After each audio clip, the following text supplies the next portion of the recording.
Olá, sejam bem-vindos ao Panorama 55 Cast. Eu sou a Beatriz Nascimento e vou apresentar o quadro Panorama Entrevista.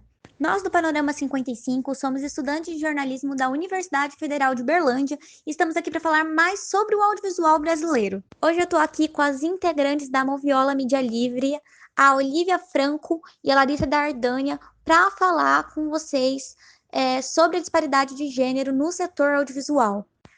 Oi, Olivia. Oi, Larissa. Muito obrigada por vocês aceitarem o convite de participar do nosso podcast. Oi, gente, tudo bem? Meu nome é Olivia, sou natural de Berlândia, tenho 30 anos e sou produtora audiovisual há 11 anos. Eu sou uma das sócias fundadoras da coletiva audiovisual Moviola Mídia Livre, que começou em 2013 no meu encontro com a Ana Moraes, que era recém-chegada em Berlândia. Ela estava vindo de Campinas.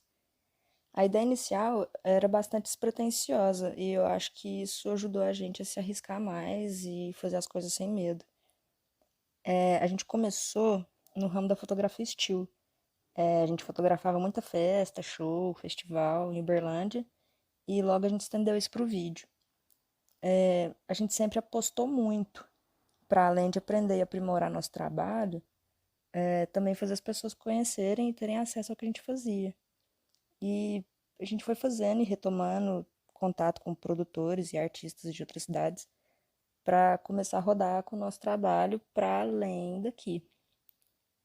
E em 2014 a gente já estava trabalhando em festivais que são referências nacionalmente. Em 2015 a gente fez nosso primeiro videoclipe, que foi inteiramente produzido pela nossa equipe, dirigido, filmado, editado, e que hoje tem mais de 70 milhões de visualizações. Então as coisas foram tomando proporções e caminhos muito interessantes logo no início. E à medida que o tempo foi passando, a equipe foi se ampliando e hoje a gente tem Bruna Bruno, Aline Salmin, Dardânia, temos duas colaboradoras incríveis, a Júlia Magalhães, de Campinas, a Hanna Carvalho, de Recife. Olá, bom dia, boa tarde, boa noite a todos, todas e todes. Muito bom estar aqui com vocês. Muito obrigada pelo espaço para poder falar um pouquinho. Eu sou a Dardânia, eu tenho 25 anos, estou aqui em Uberlândia há 5, 6 anos. Eu tenho um trabalho autoral com a fotografia, sou artista visual, mas meus principais suportes são a fotografia e o vídeo. E eu tenho 3 anos de trabalho com produção audiovisual, onde eu faço principalmente direção de arte e direção de fotografia também, aqui na cidade e para outras cidades também. E hoje eu faço parte da coletiva audiovisual Moviola Mídia Livre. Cerca de 51% da população brasileira é composta por mulheres, mas a presença em funções de liderança no mercado audiovisual, como direção e direção de fotografia, ainda é baixa, segundo um estudo divulgado pela Ancine, Agência Nacional do Cinema. As mulheres ocupavam 40% dos cargos no setor entre os anos de 2007 e 2015, e ainda assim, em 2015 recebiam em média 13% a menos que os homens. Como vocês avaliam a participação feminina no audiovisual hoje? E quais os pontos vocês acham que precisa melhorar e quais pontos já avançaram dentro da participação feminina no audiovisual? Existe muita mulher trabalhando no setor do audiovisual, mas nos cargos que seriam os de liderança, esse número ainda é muito baixo, mesmo que a gente considere o crescimento dele ao longo dos últimos anos, né? Eu acho que em qualquer setor da indústria criativa ou da nossa sociedade, e também não só em relação aos gêneros, né? Vocês, como mulheres, já sofreram casos de machismo ou desconforto na indústria? Quando você percebeu o machismo como uma questão ao atuar no seu trabalho dentro do audiovisual? Eu lembro de um episódio, um dos primeiros trabalhos mais sérios da Moviola, que a gente foi contratada para fotografar um evento de uma empresa grande de Minas Gerais. E faltando 2 horas para acabar o tempo que a gente tinha fechado com o cliente, a gente foi expulsa do evento. E eles não deixaram nem a gente pegar nossas mochilas, os cases que a gente tinha guardado lá. E uma das funcionárias da empresa levou as mochilas pra gente, que já tava do lado de fora, né? E o motivo foi porque o dono da empresa sediou uma menina da nossa equipe. Ela disse não, saiu fora. E antes da gente conseguir se encontrar pra entender o que estava acontecendo, né? Já rolou isso da gente ser expulsa. E essa foi a primeira vez dentro da coletiva que eu me lembro de me deparar com alguma situação desse tipo, assim. E depois dessa, infelizmente, começaram a surgir vários outros exemplos. Qual foi a maior dificuldade que vocês enfrentaram sendo uma produtora independente que é composta por tantas mulheres? Vocês sentem e sentiram uma dificuldade maior na aceitação do público e na própria inserção no mercado por vocês serem mulheres e tudo mais? Vocês sentiram essa diferença com outros profissionais que são, por exemplo, homens da mesma produtora? Eu não consigo dizer se a dificuldade para a gente foi maior do que seria caso a nossa equipe fosse formada de outro jeito ou em outras condições. Mas, por ser uma coletiva audiovisual independente, os recursos são mais escassos e a gente se vira como pode para desenvolver um projeto. E o mercado muitas vezes pode ser cruel. E que de independente mesmo, eu acho que a gente tem mais o nome, porque a gente depende muito das pessoas, a gente depende muito de várias coisas para poder produzir, né?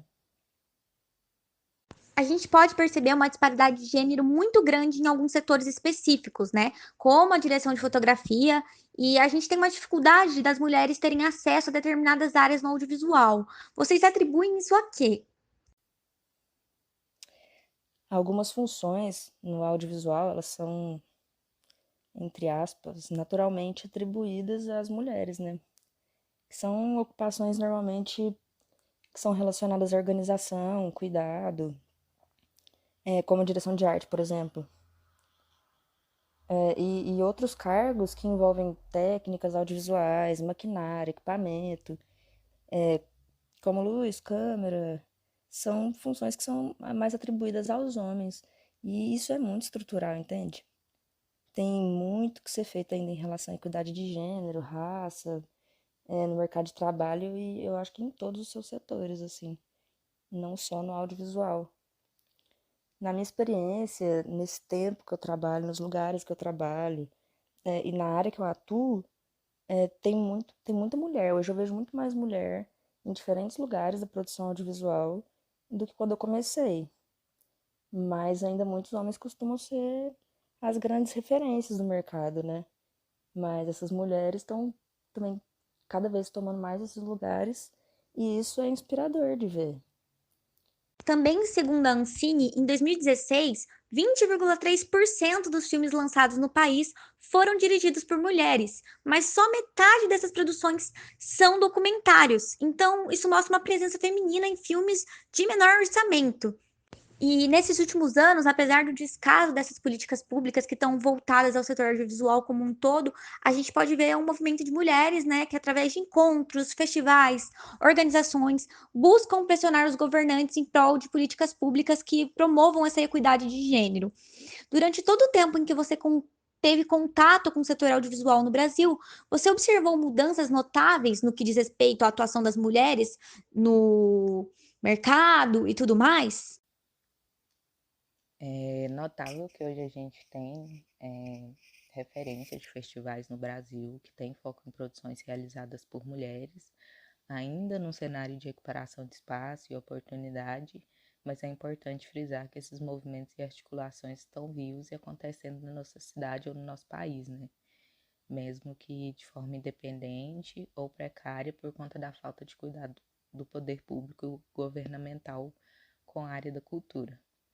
Dentro desses festivais, a gente nota a preocupação em promover mais equidade de oportunidade, salário e projeção, mas essa ainda é uma preocupação que também deve vir do governo, né? Para que a gente alcance de fato mudanças na estrutura. E aí, nesse sentido, eu acredito sim que a criação, articulação e fiscalização de políticas públicas que visem equiparar as oportunidades entre homens e mulheres dentro da cadeia produtiva do audiovisual possa ser um começo para a gente desbloquear outras possibilidades de narrativas dentro do cinema, pensando que essas políticas devem servir desde a formação, né, dessas profissionais e que devem atender às singularidades e às demandas desse público. É possível identificar fatores que podem explicar a dificuldade da gente superar a disparidade entre homens e mulheres também na área da produção audiovisual? Poderíamos observar um cenário diferente caso tivesse a instituição de políticas públicas que possibilitassem maior paridade de gêneros em cargos no setor audiovisual? O principal fator, eu acho que a gente enfrenta são dificuldades que são estruturais, né? Enquanto a gente houver na estrutura da nossa sociedade os lugares que são de homens e os lugares que são de mulheres, ou lugar que é de pessoas brancas e lugar de pessoa preta, não vai existir equiparidade de gênero ou de raça dentro do fazer audiovisual, né? Os recortes são nítidos, e a gente tem várias armadilhas em cada esquina que faz a gente sempre estar lutando por espaço. E as oportunidades, o crédito, o reconhecimento, eles não são os mesmos porque as estruturas de poder e a hierarquia favorecem os homens, né? Especialmente os homens brancos cis. Vocês se lembram de ter aprendido sobre ou até ouvido falar de grandes nomes femininos no audiovisual ao longo das suas formações, como profissionais e experiências nas áreas todos esses anos, tanto no Brasil quanto fora, na história do cinema, vocês têm referências, né, de mulheres? Depois de mais velha, sim.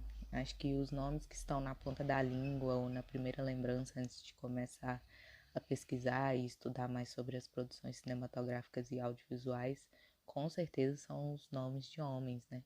Os grandes e geniais diretores. E a gente vai consumindo essa primeira camada que a gente tem acesso dessas produções que são majoritariamente feitas por equipes majoritariamente masculinas. E quando eu comecei a pesquisar mais o que eu consumia de cinema e de audiovisual, eu consegui encontrar outras formas de produção, né? Com outras identidades por trás. E aí eu comecei a encontrar essas grandes mulheres cineastas, né? Principalmente cineastas negras e brasileiras que têm produções singulares. E aí eu posso deixar o nome de algumas dessas cineastas que eu acompanho. Então vamos falar da Grace Passou, da Everlane Moraes, da Renata Martins, da Sabrina Filgado, da Vita Pereira, da Yasmin Tainá, e por aí a gente consegue listar mais alguns nomes de cineastas mulheres que estão realizando filmes aqui no Brasil de forma independente, né? E aí, falando da produção dessas mulheres especificamente, são produções de um valor imensurável, né? Tanto estético, quanto narrativo, quanto de memória. Porque são produções independentes que lutam para não serem apagadas da história e da memória do nosso país, como já foram tantas outras, né?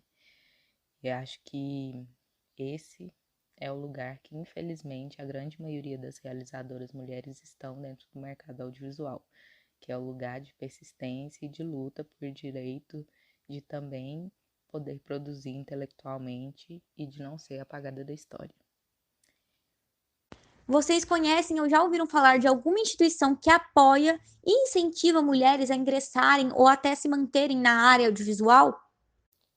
Tem muitas instituições que apoiam essas produções feitas por mulheres independentes e que são interessantes, assim. Tem uma multiplataforma que chama Mulheres Audiovisual, que reúne, distribui, divulga conteúdos feitos por mulheres. A FinCine, que é o Festival Internacional de Mulheres no Cinema, que também tem a possibilidade de formação, mentoria.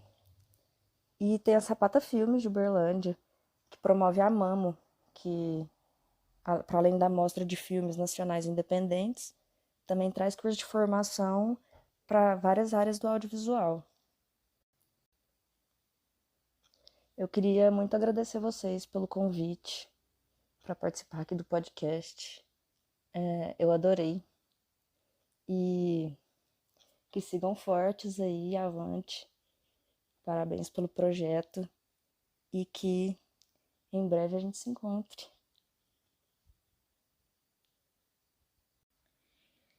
E é isso, gente. Muito obrigada pelo convite, pela oportunidade de poder estar aqui trocando com vocês. Foi muito gratificante para mim. E é isso. Se cuidem, fiquem bem, usem máscara e passem álcool em gel. Muito obrigada, Olivia. Muito obrigada, Larissa. Obrigada por participarem do nosso podcast. Foi um prazer conversar com vocês.